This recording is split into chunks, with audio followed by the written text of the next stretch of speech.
हनुमान चालीसा की रचना किसी आश्रम या दरबार में नहीं, बल्कि मुगल शासक अकबर की जेल में लिखी गई थी।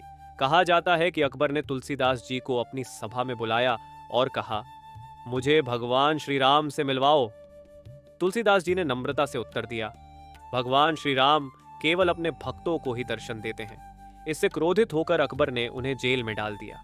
जेल में रहते हुए ही तुलसीदास जी ने हनुमान चालीसा की रचना की थी।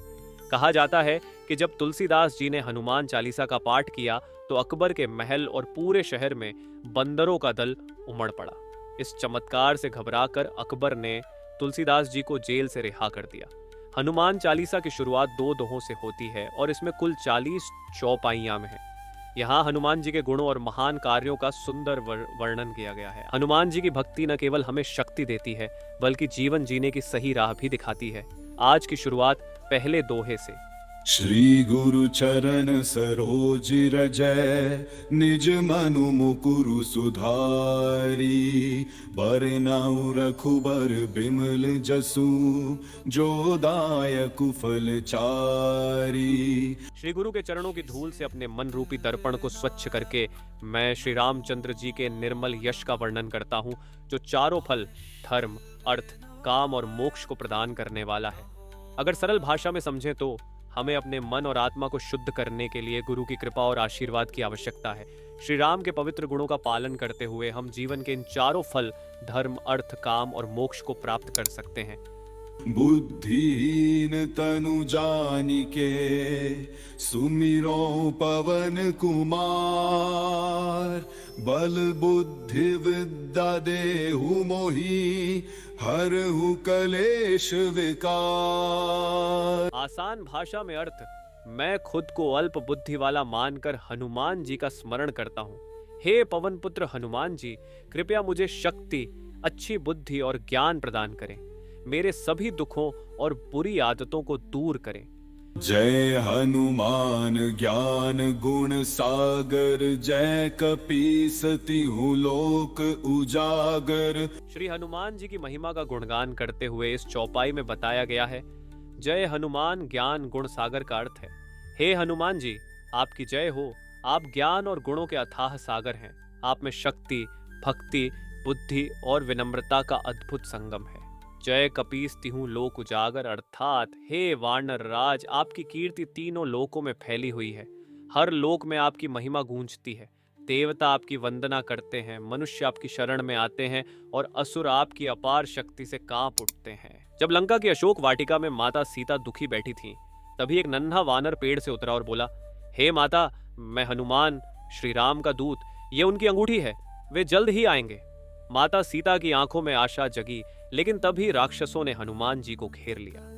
हनुमान जी ने अपने पराक्रम से पूरी वाटिका तहस नहस कर दी, राक्षसों को परास्त किया और लंका में भय की लहर दौड़ा दी।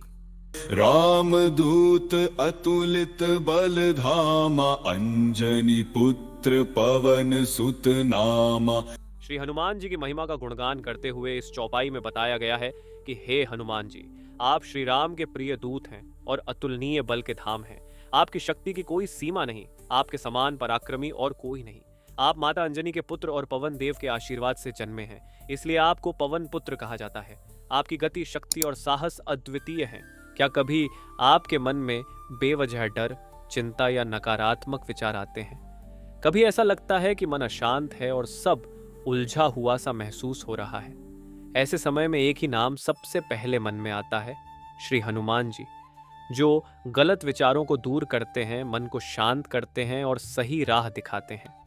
महावीर विक्रम बजरंगी, कुमति निवार सुमति के संगी। अर्थात हे बजरंग बली, आप शक्ति और पराक्रम के प्रतीक हैं।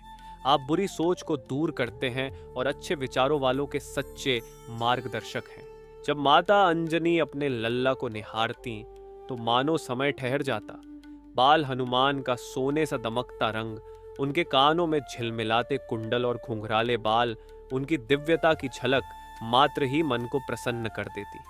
जो भी उन्हें देखता श्रद्धा और प्रेम से भर जाता। इसी प्रकार आज की चौपाई भी बहुत सुंदर है। कंचन बरन विराज सुबेसा, कानन कुंडल कुंचित केसा। कंचन बरन विराज सुबेसा का अर्थ है कि हनुमान जी का स्वरूप दिव्य और अनुपम है। उनका रंग सोने के समान चमकता है और वे सुंदर वस्त्र धारण किए हुए हैं। कानन कुंडल कुंचित केसा का मतलब है कि उनके कानों में चमकते कुंडल हैं और उनके घुंघराले बाल उनकी दिव्यता को और बढ़ाते हैं। उनके दर्शन मात्र से मन आनंदित हो जाता है। पांचवी चौपाई। हाथ वज्र आध्वजा बिराजे, कांधे मूंज जनेऊ साजे। तुलसीदास जी ने इस चौपाई में हनुमान जी के दिव्य स्वरूप का सुंदर वर्णन करते हुए कहा है कि आपके हाथ में वज्र और ध्वजा है और कंधे पर मूंज के जनेऊ की शोभा है। यहाँ वज्र से तात्पर्य हनुमान जी की गदा से है, जो उनकी अपार शक्ति और पराक्रम का प्रतीक है। उनके हाथ में श्री राम का ध्वज है, जो उनकी शक्ति, राम भक्ति और धर्म रक्षा का प्रतीक है। हनुमान जी के कंधे पर मूंज का जनेऊ शोभा बढ़ाता है, जो उनके वेद शास्त्र ज्ञान और धर्म मर्यादा व ज्ञान के प्रतीक होने का संकेत देता है। त्रेता युग में राक्षसों का अत्याचार बढ़ता जा रहा था। तब भगवान विष्णु ने देवताओं से कहा, अब समय आ गया है, मैं मनुष्य रूप में जन्म लूंगा। अधर्म के विनाश के लिए मुझे आप सभी का सहयोग चाहिए, इसलिए आप वानर रूप में अवतरित हो। यह सुनकर भगवान शिव ने संकल्प लिया, मैं भी वानर रूप में जन्म लेकर भगवान विष्णु की सेवा करूंगा। जैसा कि आप सभी जानते हैं, भगवान शिव माता अंजना और महाराज केसरी के पुत्र रूप में प्रकट हुए, जिन्हें संसार हनुमान जी के नाम से जानने लगा। आठवीं चौपाई। शंकर सुवन केसरी नंदन, तेज प्रताप महाजगबंदन। सरल भाषा में अर्थ, हनुमान जी को भगवान शिव का अवतार माना जाता है, इसलिए वे शंकर सुवर्ण कहलाते हैं। वे वानर राज केसरी के पुत्र भी हैं, इसलिए उन्हें केसरी नंदन कहा गया। उनकी अपार शक्ति और अद्भुत तेजस्विता के कारण संपूर्ण जगत उनकी वंदना करता है। देवता, आर्ष मुनि और समस्त भक्तगण उनकी महिमा का गुणगान करते हैं। क्या आपने कभी हनुमान जी की कृपा को अनुभव किया है? अगर हाँ, तो हमें कमेंट में जरूर बताएं। सातवीं चौपाई। इस चौपाई में तुलसीदास जी हनुमान जी के ज्ञान, गुणों और श्री राम के प्रति उनकी अटूट सेवा भावना का वर्णन करते हैं। विद्रावान गुनी अति चातुर, राम काज करिवे को आतुर। हनुमान जी विद्वान, गुणवान और अत्यंत चतुर हैं। वे श्री राम के कार्यों को करने के लिए सदैव तत्पर रहते हैं। इसका सबसे उत्तम उदाहरण लंका युद्ध में देखने को मिलता है। जब अहिरावण ने अपनी मायावी शक्तियों से श्री राम और लक्ष्मण जी को गहरी निद्रा में डालकर पाताल लोक ले जाकर बलि देने की योजना बनाई, तब संकट मोचन हनुमान जी बिना एक पल गंवाए गरजते हुए पाताल लोक की ओर प्रस्थान कर गए। वहां उन्होंने भयंकर युद्ध किया, घनघोर अंधकार में भूल भुलैया पार की और अंततः अहिरावण के महल तक जा पहुंचे। अहिरावण को मारना आसान नहीं था। वह तभी मरेगा जब 5 दिशाओं में जल रहे 5 दीपक एक साथ बुझाए जाए। हनुमान जी ने तत्काल पंचमुखी रूप धारण किया और 5 मुखों से एक ही क्षण में दीप बुझाकर अहिरावण का संहार कर दिया। इस प्रकार उन्होंने श्री राम और लक्ष्मण जी को सुरक्षित वापस लाकर अपने अपार ज्ञान, शक्ति और भक्ति का परिचय दिया। जय श्री राम, जय हनुमान।